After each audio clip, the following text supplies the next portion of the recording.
Welcome to Comics Bazaar, the channel of comics commentary and arcana. This video features X-Men Annual number 12, which was part of the Evolutionary War line-wide crossover in the annuals in the summer of 1988. So there's no specific cover date on this, but it came out in June 1988 among the October cover dated titles. So this cover here is by Art Adams, and he signed it on the 12th of February 1988, and it features the X-Men front and center with the High Evolutionary here and Terminus here, and then the B story is with Mojo and the X-Babies. And we've got here in the corner box Garrick, the Petrified Man, who will also feature in the main story. So opening this one up, title of the first story, the A story, is Resurrection, and it starts in Australia in the X-Men's Outback headquarters. So here we have Storm flying in the sky. The creative team here is Chris Claremont, writer, Art Adams, penciler, Bob Wiacek, inker, Glynis Oliver, colorist, and Tom Orzechowski, letterer. So we have Storm flying at top speed out of the town. Somewhere or other is her destination. We don't know yet. We have a little image there of Gateway as always sitting atop his hill in silence. And then Storm's rushed exit disturbs Longshot and Ali, who have been, it seems, sleeping together. And Longshot, because of his hollow bones, is blown off the balcony of their bedroom, and Ali has to use her light powers to catch him and then make a landing, a safe landing. Then Rogue goes after Storm, but she's really gone too fast, so she's not able to follow her. So Rogue communicates with Psylocke down in the computer headquarters of the X-Men's base, and they try to get a bead on where Storm is going to. And so in this particular image here, we see Art Adams' kind of different version of the computer room. Silvestri's version is much more kind of techno-organic. This is more conventional version of the room. So they discover that she is en route to Antarctica, and that means the Savage Land, as Peter makes the point in the final panel here. So the X-Men go to Gateway, who is their teleporter, and Gateway sends them to the Savage Land, and is as taciturn and mysterious as ever. And then we get this double page half splash of the Savage Land, and the whole point is it's gone, it's missing. And the X-Men are shocked by this, and as Wolverine says here, the land's been scoured down to bare rock. So what has transpired? And then we get this, or Longshot uses his psychometric powers and is able to fill in somewhat what happened with the fleeing dinosaurs and the Savage Landers village here, and then this colossal figure in the background. A giant has entered the Savage Land. That, of course, turns out to be Terminus, and then the whole place is burnt up. So the feedback from that reading takes it out of Longshot, and Peter here is worried about Nereel, who was this girl from one of the Savage Land villages that he had a relationship with. In the very first Claremont Savage Land story from Uncanny X-Men 114 to 16 with John Byrne. So there's a callback to that continuity in this particular annual. So Psylocke is set to task in terms of trying to find out anything she might be able to using her psychic powers, and she tunes in on two thought patterns. human yet beyond humanity, and of such power they beggar description. And then the earth starts shaking, and the question is who could be causing that shaking of the earth.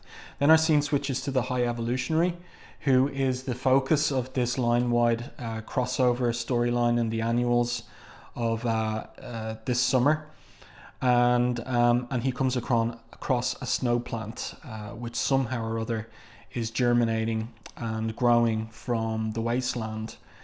And then there emerges these two giant hands here, and wham, they catch him. And it turns out to be Terminus, who was apparently slain in Uncanny X-Men, but Avengers 257, but is alive here again, it seems. So the X-Men attack him, Ali using her light laser powers. Terminus attacks back. Havoc uses his plasma blasts here.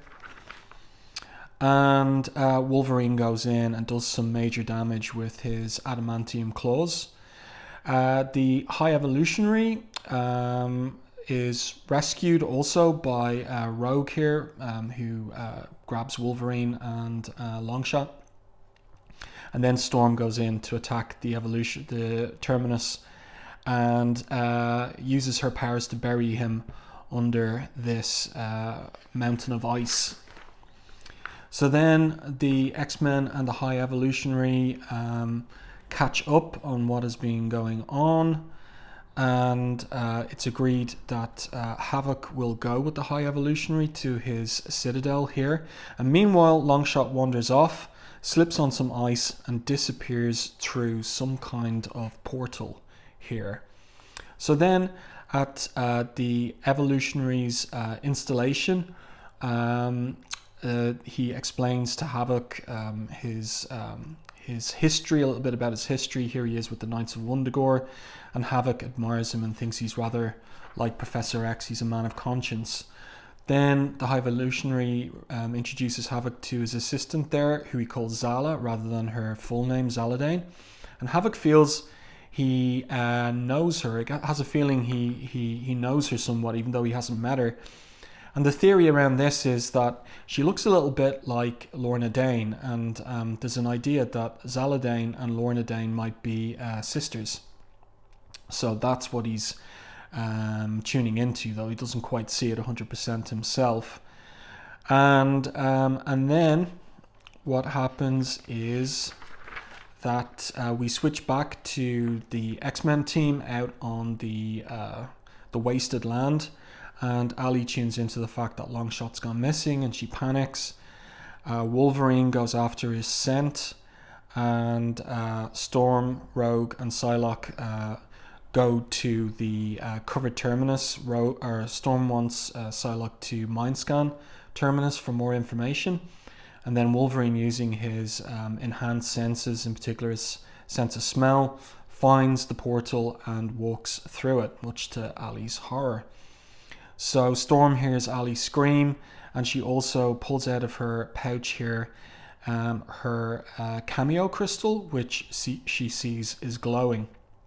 And so she departs, leaving Psylocke and Rogue to the business of scanning Terminus's mind, such as it might be. So then Storm connects with Ali again, and Colossus is catching up too.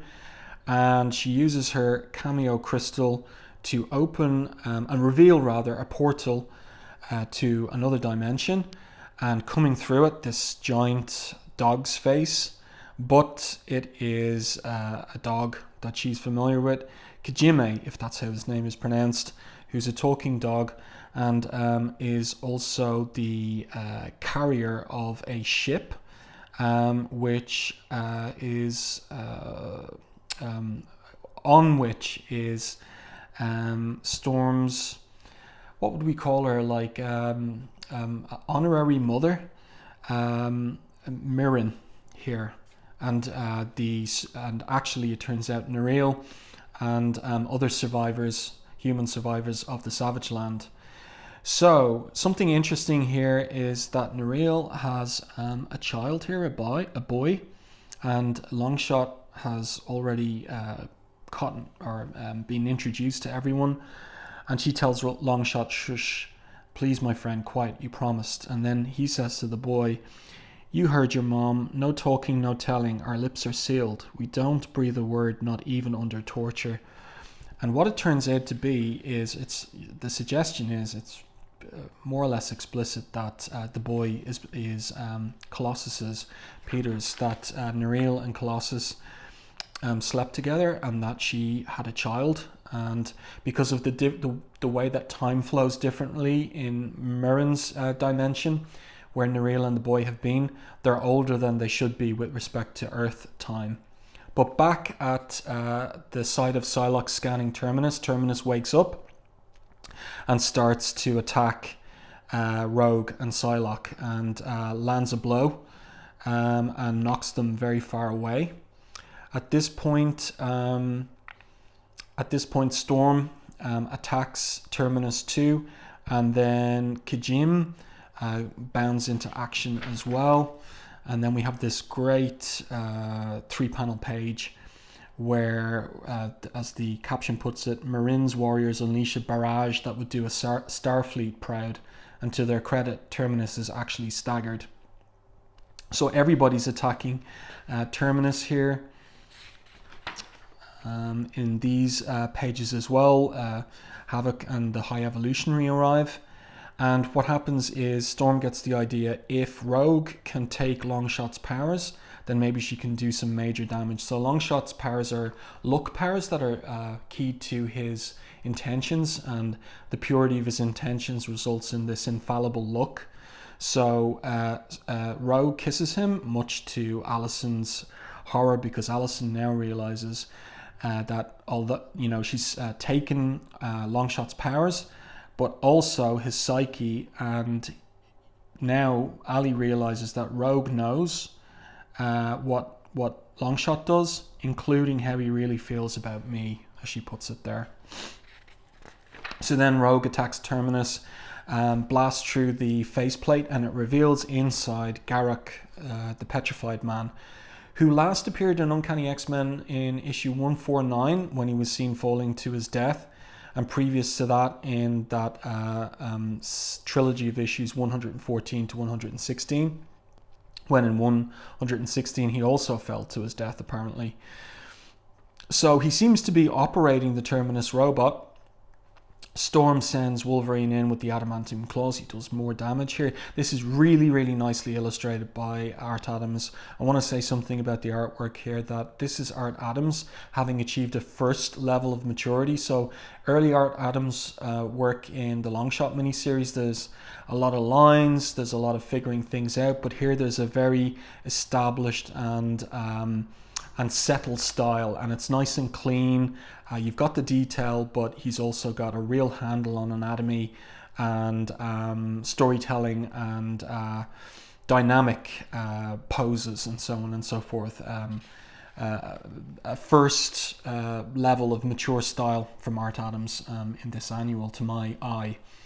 So they beat Terminus, the robot is destroyed, and then Garak comes to his senses, and Garak was someone who loved the Savage Land.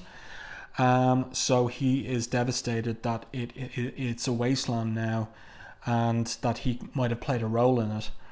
But then there is scope with Garak to reseed the Savage Land, and that is what the High Evolutionary determines to do, and Garak agrees to it. And we have this scene here between Peter and the boy, and it's revealed that the boy's name is also Peter, so very, very heavily implied that it is Colossus's son.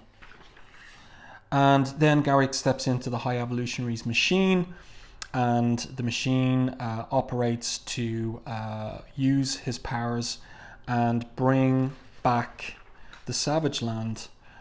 In these panels here, we see it back to its former verdant glory. Then we have this touching farewell between Mirren and Storm, and Mirren gives Storm an open invitation to stay with her in her dimension, which Storm says, "Perhaps someday I shall."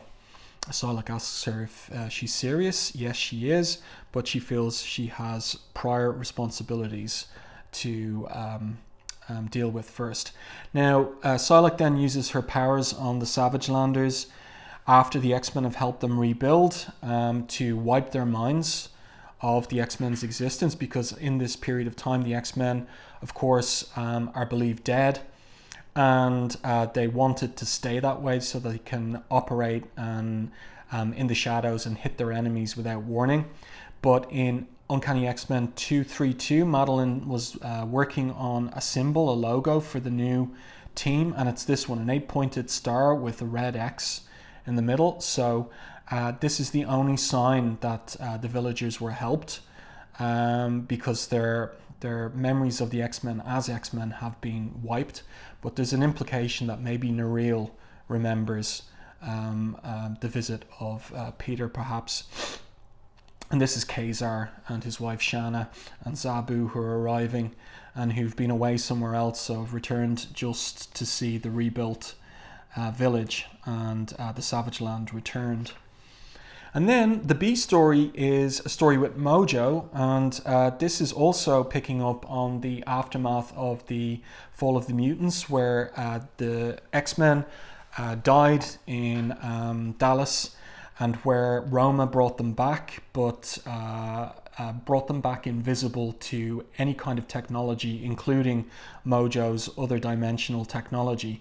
So he had been watching the X-Men and broadcasting it on the X-Men on his world for ratings, and then they disappear. And so here we have a little kind of Art Adams rendition of the adversary here.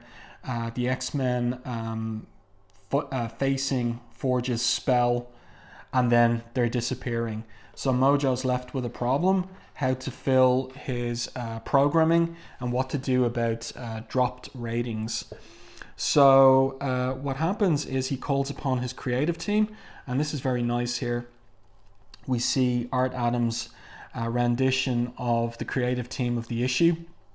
So we've got Bob Harris, editor here. We've got Bob Wiacek, the inker. We've got Art Adams himself, Tom Warzakowski over here, Chris Claremont, and this apparently is not Glynis Oliver, but Ann Nocenti. So it's Nocenti who suggests to Mojo that he just get some replacement X-Men, calls him an idiot too, and he says, yeah, I'll get some replacement X-Men. So then he goes out on his ship here, the masthead of which is Ricochet Rita, who's lashed to the masthead, and they set out. And the summons goes out for tryouts to replace the X-Men. So we get these different versions of the X-Men, all-female X-Men. They're rejected and sent to their deaths. We have robot X-Men, rather like the Transformers, rejected. We've got these naughty kind of sex club outfitted X-Men. These are rejected. And then we have these cute animal version of the X-Men, rejected too. Mojo's getting bored. Then there's a list of all these other kinds of X-Men. And then finally the X-Babies show up. So in X-Men Annual 10, the actual X-Men were turned into X-Babies. So these are different beings here. And they basically, Mojo doesn't want them, and especially not Longshot, who he turns into a picture, which Rogue and Ali fight over. And then the X-Babies run amok on the ship.